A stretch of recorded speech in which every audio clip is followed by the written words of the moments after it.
Assalamualaikum warahmatullahi wabarakatuh. Baiklah, di sini kita akan membahas tentang modul pendidikan matematika dalam semester 3 Universitas Terbuka. Saya diberikan tugas oleh Bapak dosen modul pertama. Baiklah, teman-teman, silahkan diperhatikan ya. Apa yang akan saya sampaikan? Yang pertama yaitu kegiatan belajar 1, teori belajar pada pembelajaran matematika di SD. Poin A yaitu hakikat anak didik pada pembelajaran matematika di SD. Yang pertama yaitu anak pada pembelajaran matematika di SD. Pembelajaran matematika di SD merupakan salah satu kajian yang selalu menarik untuk dikemukakan karena adanya perbedaan karakteristik antara hakikat anak dengan hakikat matematika.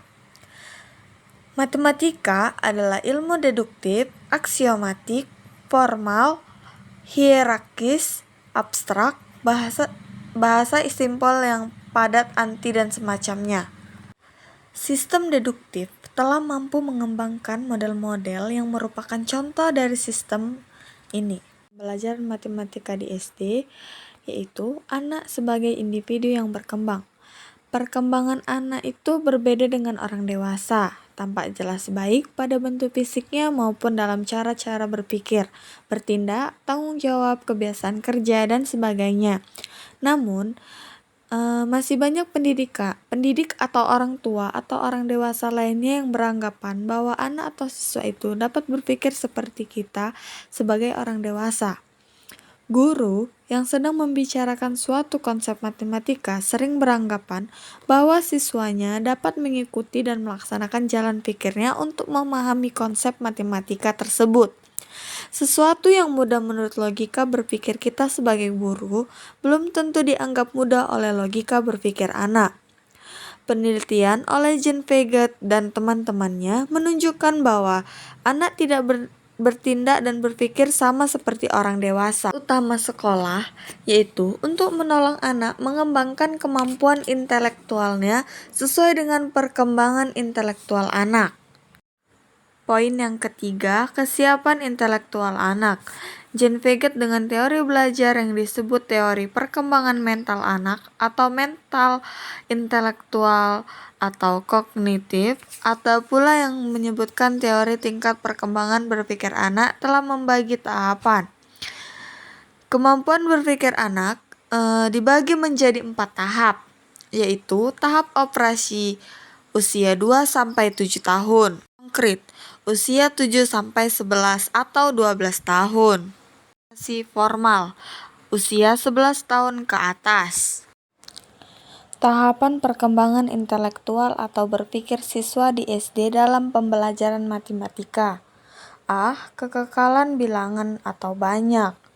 Bila anak telah memahami kekekalan bilangan, maka ia akan mengerti bahwa banyaknya benda-benda itu akan tetap walaupun letaknya berbeda-beda. Perhatikan gambar 11A dan gambar 11B. Mereka akan berpendapat bahwa banyaknya pensil yang disimpan secara berdekatan dengan yang lebih renggang dan dijajarkan sama. Bila siswa menyatakan bahwa banyak pensil tersebut tidak sama karena susunan atau cara menyimpannya berbeda, sehingga kelihatannya berbeda, maka ia belum dapat memahami hukum kekekalan banyak bilangan.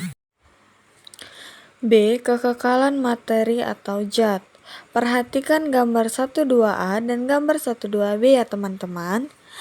Anak belum memahami hukum kekekalan materi atau zat akan berpendapat bahwa banyaknya air pada kedua bejana atau gelas di sebelah kanan adalah berbeda banyaknya zat walaupun ditumpahkan dari dua bejana yang isinya sama. Pada keadaan seperti ini, anak baru bisa memahami yang sama atau berbeda itu dan sudut pandangan yang tampak olehnya. Diperhatikan ya gambarnya. C. Kekekalan panjang. Anak yang belum memahami kekekalan panjang akan mengatakan bahwa dua utus tali kawat yang tadinya sama panjangnya menjadi tidak sama panjang, seperti gambar 1.3a dan gambar 1.3b. Bila yang satu dikerutkan dan yang satunya lagi tidak, ia cenderung berpendapat bahwa tali atau kawat yang tidak dikerutkan akan lebih panjang. Anak yang berpendapat demikian akan memperoleh kesukaran dalam mempelajari konsep pengukuran. D. Kekekalan luas. Anak yang belum memahami kekekalan luas cenderung untuk berpendapat bahwa luas daerah yang ditutupi oleh benda-benda di sebelah kanan lebih luas, seperti gambar 1.4a dan gambar 1.4b. Keduanya sama luasnya, hanya cara menyimpannya saja berbeda hingga kelihatannya berbeda. Pada tahapan ini, siswa belum memahami bahwa luas daerah persegi panjang PQRS adalah sama dengan luas daerah persegi panjang ABCD.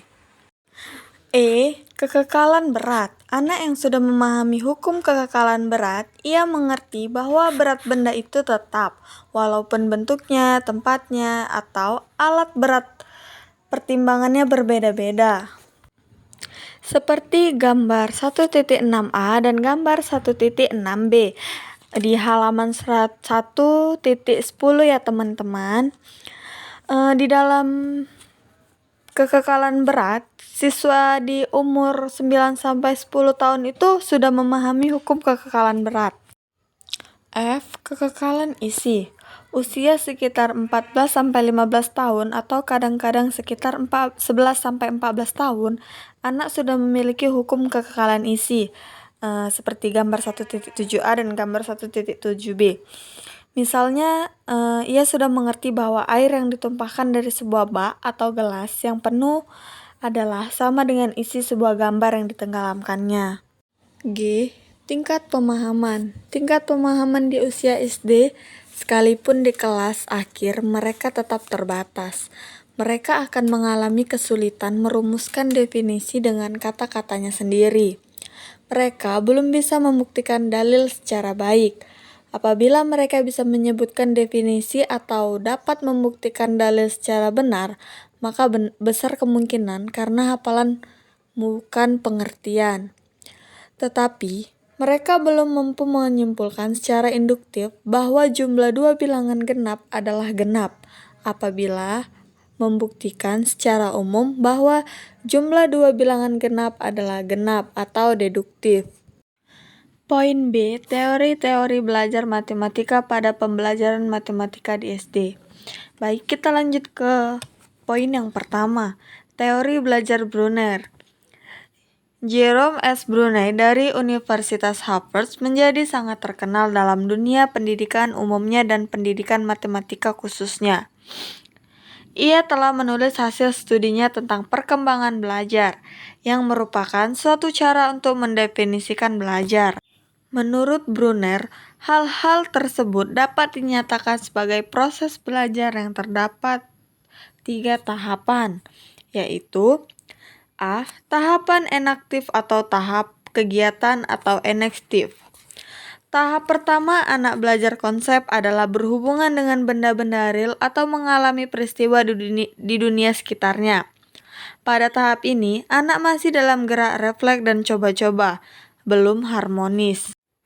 Tahap B, tahap ikonik atau tahap gambar bayangan atau ikonik. Pada tahap ini, anak telah mengubah, menandai, dan menyimpan peristiwa atau benda dalam bentuk bayangan mental. Poin C, tahap simbolik atau simbolich. Pada tahap terakhir ini, anak dapat mengutarakan bayangan mental tersebut dalam bentuk simbol dan bahasa. Apabila ia berjumpa dengan suatu simbol, maka bayangan mental yang ditandai oleh simbol itu akan dapat dikenalnya kembali. Berdasarkan hasil percobaan dan pengalaman, Brunner dan Kenney telah merumuskan 4 teorema atau dalil atau kaidah pada pembelajaran matematika. Yang pertama, yaitu teorema penyusunan atau teorema konstruksi. Menurut teorema penyusunan, bahwa cara yang terbaik memulai belajar suatu konsep matematika, dalil atau aturan, definisi dan semacamnya adalah dengan cara menyusun pengajiannya.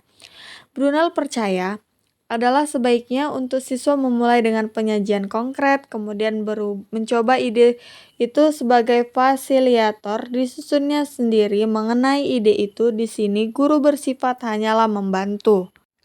B. Teorema notasi. Teorema notasi menyatakan bahwa dalam pengajaran suatu konsep, penggunaan notasi-notasi matematika harus diberi secara bertahap, dimulai dari yang sederhana, yang secara kognitif dapat lebih mudah dipahami para siswa sampai kepada yang semakin kompleks notasinya. Poin yang C, teorema pengontrasan dan keanekaragaman atau teorema kontras dan variasi. Teorema ini menyatakan bahwa prosedur pengajian suatu konsep dari yang konkret ke yang lebih abstrak harus dilakukan dengan kegiatan pengontrasan dan beraneka ragam. D. Teorema pengaitan atau teorema konektivitas. Menurut teorema ini bahwa setiap konsep, dalil, dan keterampilan matematika berkaitan dengan konsep dalil atau keterampilan matematika lainnya. Begitu pula dengan antara konsep dalil dan keterampilan satu dengan lainnya saling berkaitan. Lebih jauh lagi antara cabang-cabang matematika seperti aljabar, geometri, aritmatika, kesemuanya saling berkaitan. Karena itulah pada pembelajar matematika akan lebih berhasil bagi para siswa yang lebih banyak diberi kesempatan untuk melihat kaitan-kaitan tersebut. Poin kedua, teori belajar dinas. Merupakan seorang guru matematika atau pendidik di Hongaria, Inggris, dan Prancis telah mengembangkan minatnya dan pengalamannya dalam pendidikan matematika. Dasar teorinya sebagian didasarkan atas teori Feiglid. Dinas memandang matematika sebagai pelajaran struktur, klarifikasi, struktur reali dalam struktur, dan pengklarifikasikan relasi di antara struktur. Konsep murni matematika adalah ide-ide matematika mengenai pengelompokan bilangan dan relasi antara bilangan-bilangannya. Konsep notasi matematika adalah sifat-sifat bilangan sebagai akibat langsung dari cara bilangan itu disajikan. Misalnya 249 artinya 200-an ditambah 40-an ditambah 900-an adalah akibat dari notasi posisi yang menentukan besarnya bilangan. 3. Teori belajar Van Hill. Menurut Van Hill, ada 3 unsur utama dalam pengajaran geometri, yaitu waktu, materi pengajar, dan metode pengajar yang diterapkan. Jika ketiga unsur utama ini dilalui secara terpadu, akan dapat meningkatkan kemampuan berpikir siswa terhadap tahap berpikir yang lebih tinggi. Keempat, teori belajar Brownell dan Van Ingen. Menurut William Brownell 1935, bahwa belajar itu pada hakikatnya merupakan suatu proses yang bermakna. Yang ia kemukakan bahwa belajar matematika itu harus merupakan belajar bermakna dan pengertian.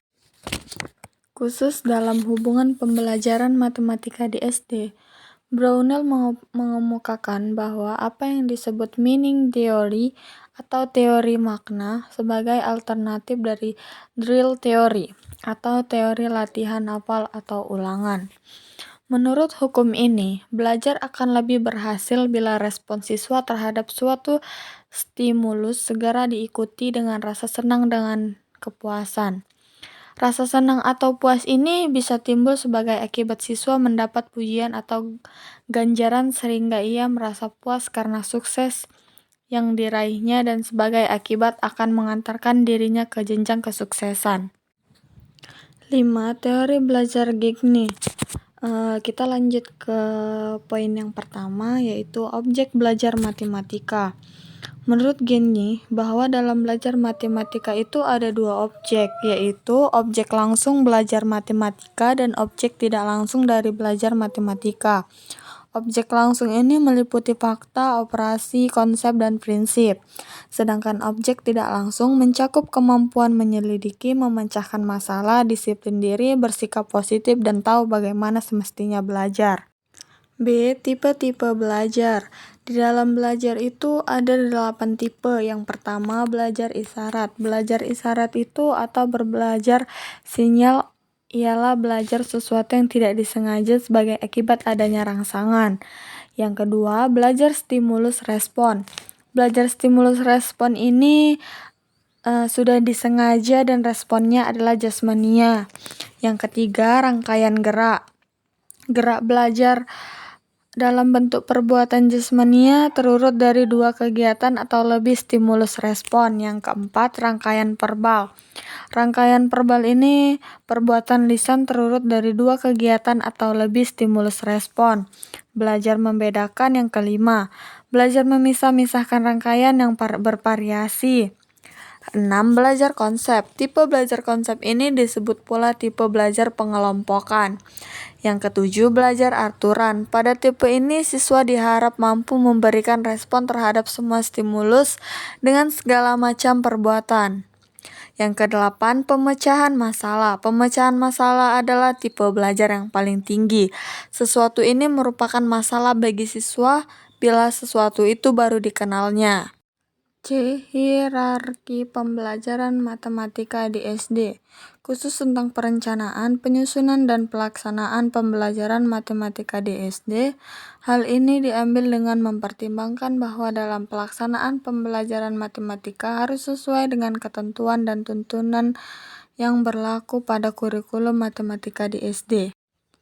Demikian teori-teori belajar matematika di SD. Wassalamualaikum warahmatullahi wabarakatuh.